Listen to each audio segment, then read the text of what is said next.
Hello welcome to AKS news zone. Icon star Allu Arjun నటించిన latest movie Pushpa 2 release అయి 15 days అయినా థియేటర్లో సక్సెస్ఫుల్గా రన్ అవుతుండగా తాజాగా పుష్ప 2 మూవీ ఓటీటీలోకి వస్తుందని ప్రచారం జరగడంతో ఈ ప్రచారాన్ని మూవీ ప్రొడ్యూసర్స్ ఖండించారు.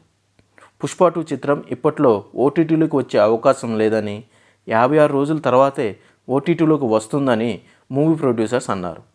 ఇకపోతే పుష్ప 2 మూవీ హిందీలో ఇప్పటివరకు 630 కోట్ల వరకు నెట్ కలెక్ట్ చేసి బాలీవుడ్ ఇండస్ట్రీ హిట్ అయ్యింది. ఇక జనవరి 10న సంక్రాంతి కానుకగా విడుదలవుతున్న గేమ్ చేంజర్ మూవీ యొక్క ప్రీ రిలీజ్ ఈవెంట్కి పవన్ కళ్యాణ్ గారు అటెండ్ అయ్యే ఛాన్సెస్ ఉన్నాయి. బాబాయ్ అబ్బాయి ఒకే వేదికపై కనిపించబోతున్నారనే వార్త మెగా అభిమానుల్లో ఆనందాన్ని నింపింది.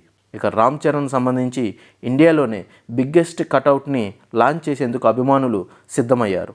విజయవాడలోని వజ్రా గ్రౌండ్స్లో డిసెంబర్ 29న బిగ్గెస్ట్ కటౌట్ని లాంచ్ చేయనున్నారు. ఇక పవన్ కళ్యాణ్ గారి ఓజీ మూవీలో డీజే టిల్లు భామ నేహా శెట్టి స్పెషల్ సాంగ్లో నటిస్తున్నారు. ప్రజెంట్ ఈ సాంగ్కి సంబంధించి షూటింగ్ బ్యాంకాక్లో జరుగుతుంది. Thanks for watching. Please like, share, subscribe my channel for more videos.